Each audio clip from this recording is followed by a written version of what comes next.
Hi everyone, this is Stephanie with Steffi Pop, and today I am getting started with a sketch for a Draw This in Your Style challenge. I first have to pick an illustration for this challenge, and I'm just going to kind of walk you through that process. And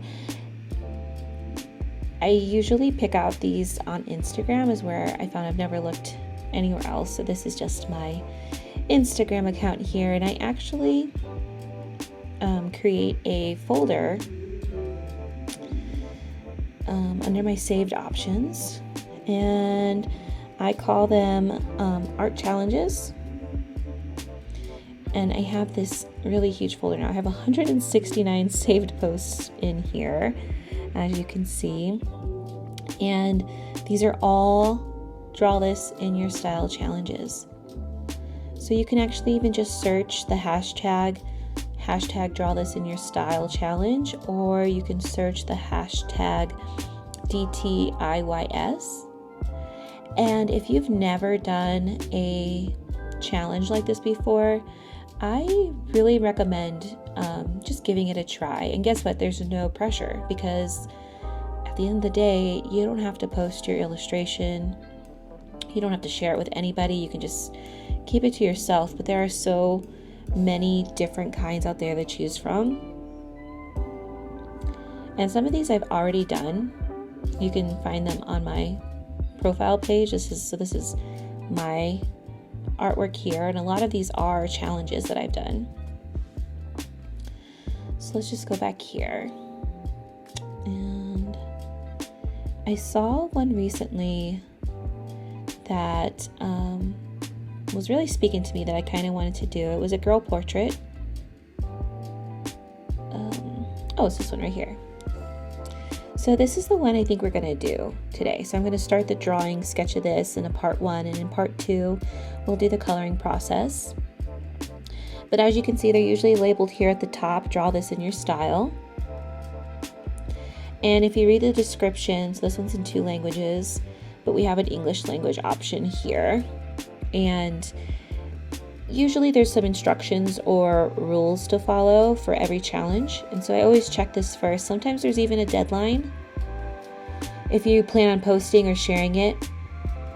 So I always just check to make sure there's a deadline. But these are some of the instructions. You have to use a specific hashtag if you're posting online.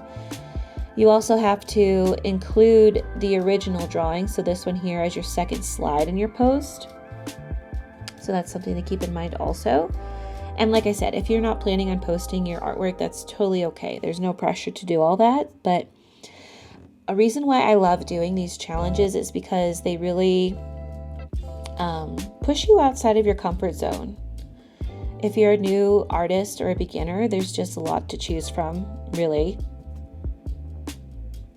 And one thing I like is that it takes that pressure off of you trying to decide what to draw, because as a new artist or illustrator, that can be half the battle, is trying to decide what the heck am I going to draw today. So I like this because it gives you some inspiration. Another reason why I really like doing these and also posting them and using the hashtags and sharing these challenges, because it kind of makes you a part of a community of other artists. So for instance, this is the hashtag, and so if you click on the hashtag, it'll take you and you can see everybody who has submitted their version of the challenge. And so all of these people are working on the same project as you, which I think is really cool. And then you can just click on someone else's artwork, you can like it, you can leave a comment, and just create be a part of a community, an artistic community. And I like that part of it. It's really fun and really nice. And the other thing is, sometimes just by doing one of these, you're supporting another artist and their account, and I like that process of it too. So without further ado, I am decided that this is the one that we will do moving forward. Yeah, so this video part 1 is going to be just the sketch portion, which we will go into now.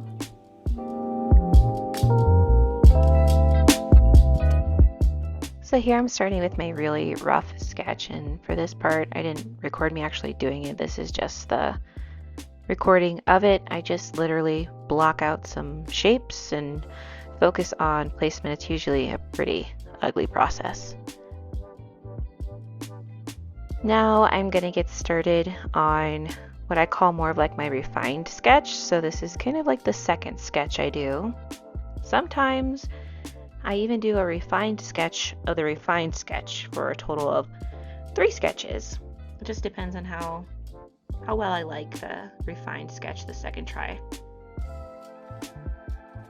So that's what I'm doing here, and for this part I took the rough sketch, I lowered the opacity, usually down to about 20% or less, depending. Then I create a new layer and I put it below it. I put my rough sketch to multiply so that way I can see the lines through whatever I'm currently drawing. Just helps me to stay on track here. And then I just start to be a little bit more neater in how I'm placing my lines and where I'm putting things.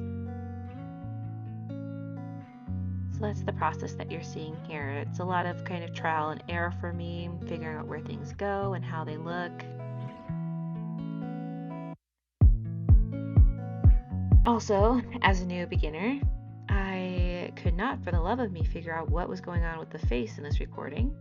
Like, why are there some wiggly eyebrows on there? But after an extensive search on YouTube, in Google, I figured out that there is some kind of setting on my camera that adds those things in. So, I'm gonna have to figure out how to take that off for next time. So, just ignore that for now.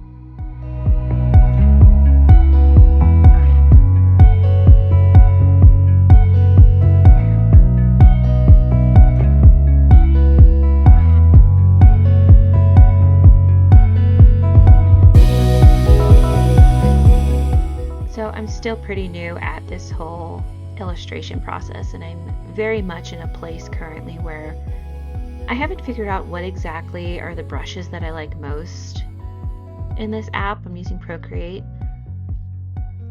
and I've actually purchased some brushes from other illustrators and artists, and it's really just been a lot of trial and error.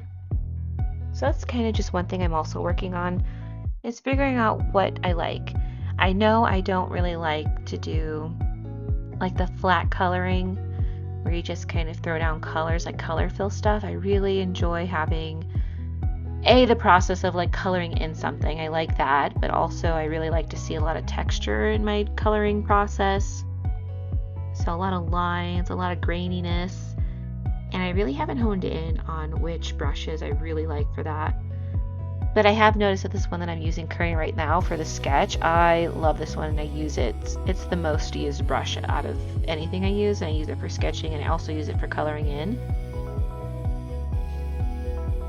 I love the sketching process of any project. It's my favorite part. I get a little stressed when it comes to coloring in just because I haven't figured out what I like, and sometimes there's effects in coloring things that I want to see happen with my illustrations, and I don't yet know how to tackle them or bring them to light within my illustrations, and so that can be a little frustrating for me. But it's all a part of the learning process and the growth, and I'm learning more and more that like drawing and coloring, whether it's here digitally or it's my watercolors on a traditional media format, you have to keep up with it. It has to be a routine. It has to be a continued practice, because it's like a muscle. If you don't use it, you lose it. And the more you use it, the more you progress, which I think is really great, and which that's a big reason why I've loved these challenges, because they've really pushed me to try things that I wouldn't have made myself try, just because they're intimidating. And I think a lot about art can feel intimidating often. Even this challenge here I know is going to be a challenge, because I don't do a lot of characters, like human character kind of drawings. I really like to do them, but I feel like they're really hard, and my confidence level just isn't there with it, but I'm gonna do it anyways. That way I can just hopefully get better. But another component of this one that I thought was going to be super challenging was these flowers that are all around her, just because the way they're drawn, they're kind of drawn from different angles, which no matter what, especially as a beginner, is really hard to do. But also the coloring of the flowers is really dynamic in this original drawing, and I want to be able to achieve that also. So that's going to be new for me and a little challenging for me in terms of coloring this in, which I'll share my whole coloring process in a part 2 of this coming up this week.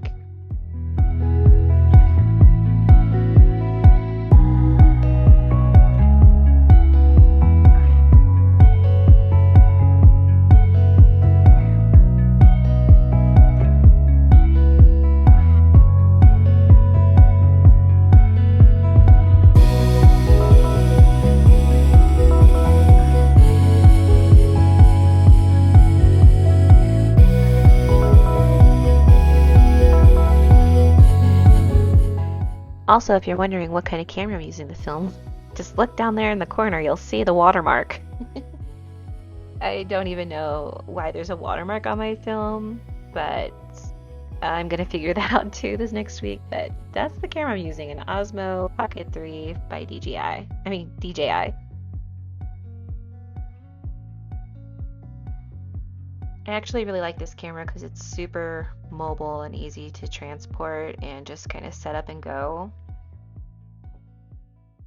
A lot of times I'm not just sitting at my desk when I have my iPad out.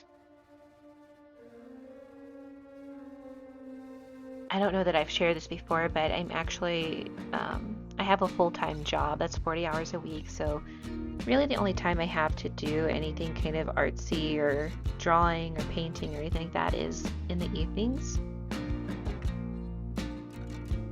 And so I try to maximize that time as much as possible to be able to do some kind of drawing, something artistic, something along the lines of this every single night. But also trying to balance like everything else outside of work that I need to do in the evenings. So that could include even just like spending time with my husband, eating. One thing I've really been lacking on lately is some self-care, and so I'm trying to make time for that also.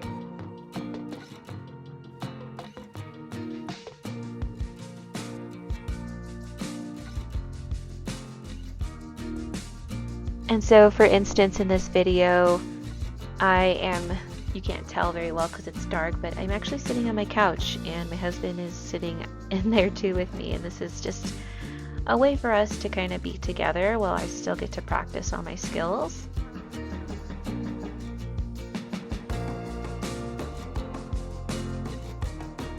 It's not what I would call quality time, but we still get time together and we talk in between while I'm drawing, or sometimes we're watching TV or a show together that we really like, and it's kind of a little bit of multitasking, which is okay for me right now, and I enjoy this. And so that's why I really like this camera, because I can prop it up here while I'm in the living room watching TV with my husband and still be able to be doing this.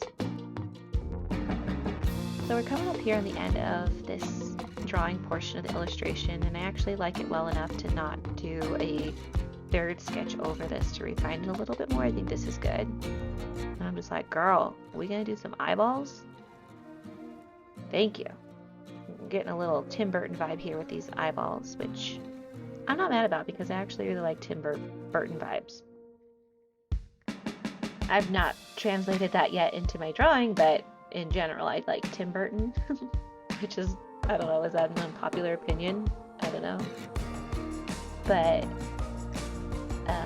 eyes in my illustrations of like girls, oh, I made a mistake, so I have to redo them.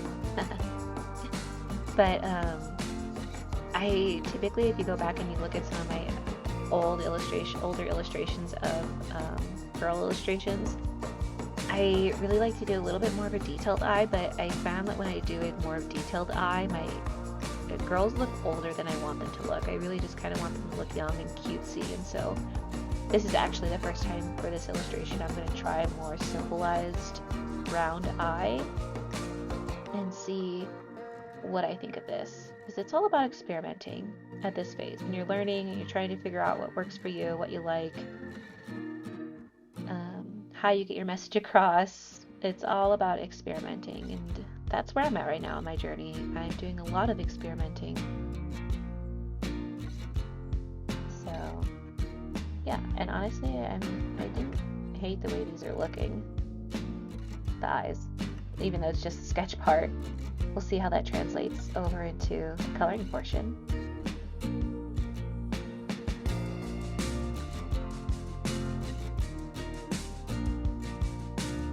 So yeah, that's kind of like my quick version of how I sketch for these challenges. If you have any questions, or you want to see this in a different way, or there's any way I can, improve how I convey this video, just let me know in the comments, and I'm happy to see what I can do.